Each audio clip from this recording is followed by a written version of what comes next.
ಇವತ್ತು ಫ್ರೆಂಡ್ಸ್ ಕಾಯಿ ಚಟ್ನಿ ಮಾಡ್ತಾ ಇದ್ದೀನಿ. ಮಸಾಲೆ ದೋಸೆಗೆಲ್ಲ ರೆಡಿ ಮಾಡ್ಕೊಂಡಿದ್ದೀನಿ. ಸೊ ಎಲ್ಲ ಹಿಟ್ಟು ಮಾಡೋದು ಹಾಗೆ, ಆಮೇಲೆ ಕಾಯಿ ಚಟ್ನಿ ಮಾಡೋದು ಹಾಗೆ, ಆಮೇಲೆ ಆ ಮಸಾಲೆ ದೋಸೆ ಮೇಲೆ ಹೋಟ್ಲಲ್ಲಿ ಮೇಲ್ಗಡೆ ಸಾರಿಸ್ತಾರಲ್ಲ ಕೆಂಪು ಚಟ್ನಿ, ಅದು ಮಾಡೋದು ಹಾಗೆ ಎಲ್ಲ ಸಪ್ರೇಟ್ ರೆಸಿಪಿ ಮಾಡಿ ಹಾಕ್ತೀನಿ ಈಗ.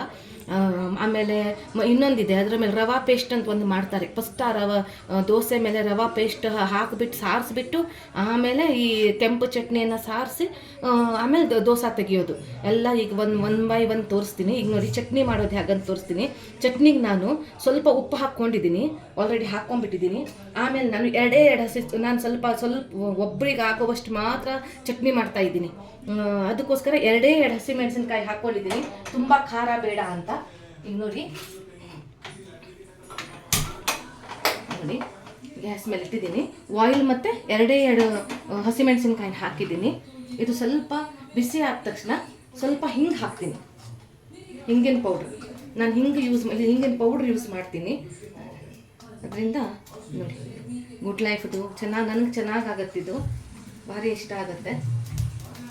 ಸೊ ಸ್ವಲ್ಪನೇ ನಾನು ಇದು ನೋಡಿ ಹಿಂಗೆ ಹಾಕ್ಕೊಂಡಿದ್ದೀನಿ. ಯಾಕಂದರೆ ಮತ್ತೆ ನಾವು ಒಗ್ಗರಣೆ ಹಾಕಬೇಕಾದ್ರೆ ಇನ್ನೊಂದು ಸ್ವಲ್ಪ ಹಿಂಗೆ ಹಾಕ್ಕೊಳ್ತೀವಿ. ಸೊ ಆ ಎರಡು ಹಿಂಗನ್ನು ನೋಡಿಬಿಟ್ಟು ಹಿಂಗನ್ನು ಹಾಕ್ಕೋಬೇಕಾಗತ್ತೆ.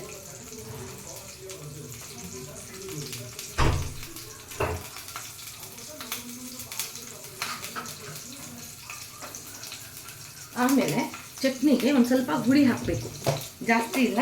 ಯಾಕಂದರೆ ಕಾಯಿ ತುರಿ ತುಂಬ ಕಡಿಮೆ ತೊಗೊಂಡಿದ್ದೀನಿ ನಾನು. ಯಾಕಂದರೆ ನಮ್ಮ ಮನೆಯವ್ರಿಗೆ ಸ್ವಲ್ಪ ದೋಸೆಗೆ ಚಟ್ನಿ ಇದ್ದರೆ ತುಂಬ ಖುಷಿ. ಚಟ್ನಿ ಬೇಕೇ ಬೇಕು. ಎಷ್ಟೇ ಭಾಜಿ ಮಾಡಿದ್ರೂ ಚಟ್ನಿ ಇದ್ದರೆ ತುಂಬ ಖುಷಿಯಾಗಿ ತಿಂತಾರೆ. ಇಲ್ಲಿ ನೋಡಿ ನಾನು ಇಷ್ಟು ಸಾಕು. ಯಾಕಂದರೆ ಕಾಯಿ ತುರಿ ತುಂಬ ಕಡಿಮೆ ಇದೆ, ಇಷ್ಟು ಹುಳಿ ಹಾಕಿದ್ದೀನಿ ನೋಡಿ. ಕಾಯಿ ತುರಿ ಒಂದು ಇಬ್ಬರು ತಿನ್ಬೋದು, ಯಾಕಂದರೆ ಸ್ವಲ್ಪನೇ ಮಾಡಿದ್ದೀನಿ. ನಮಗೆಲ್ಲ ಚಟ್ನಿ ಇಷ್ಟ ಆಗಲ್ಲ, ದೋಸೆಗೆ ಭಾಜಿ ಇದ್ದರೆ ಸಾಕು. ಆದರೂ ಕಾಯಿ ತುರಿ, ಉಪ್ಪು, ಒಣ ಹಸಿಮೆಣಸಿನ್ಕಾಯಿ ಎರಡೇ ತೊಗೊಂಡಿದ್ದೀನಿ. ಅದನ್ನು ಆಯಿಲಲ್ಲಿ ನಾನು ಫ್ರೈ ಮಾಡ್ಕೊಂಡಿದ್ದೀನಿ. ಫ್ರೈ ಮಾಡಬೇಕಾದ್ರೆ ಅದ್ರಲ್ಲಿ ಸ್ವಲ್ಪ ಹಿಂಗೆ ಹಾಕ್ಕೊಂಡಿದ್ದೀನಿ. ಮತ್ತು ಹುಳಿಗೆ ನಾನು ಹುಣಸೆ ಹಣ್ಣು ಹಾಕ್ಕೊಂಡಿದ್ದೀನಿ. ಇದನ್ನು ನಾನೀಗ ರುಬ್ಬಿಬಿಡ್ತೀನಿ. ಆಮೇಲೆ ಇದಕ್ಕೆ ಒಗ್ಗರಣೆ ಹಾಕಿದರೆ ಆಯಿತು. ಫ್ರೆಂಡ್ಸ್ ಈಗ ನೋಡಿ ಚಟ್ನಿ ರೆಡಿಯಾಗಿದೆ.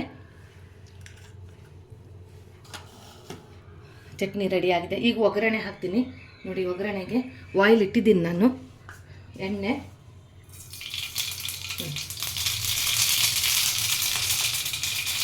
ಸಾಸಿವೆ. ನಾನು ಹೇಳಿದ್ನಲ್ಲ ಹಿಂಗು, ಆವಾಗ ಒಂದು ಸ್ವಲ್ಪ ಹಾಕಿದ್ದೆ, ಈಗ ಒಂದು ಸ್ವಲ್ಪ ಹಾಕಿದ್ದೀನಿ, ಜಾಸ್ತಿ ಹಾಕಿಲ್ಲ. ನೋಡಿ ಕರಿಬೇವು,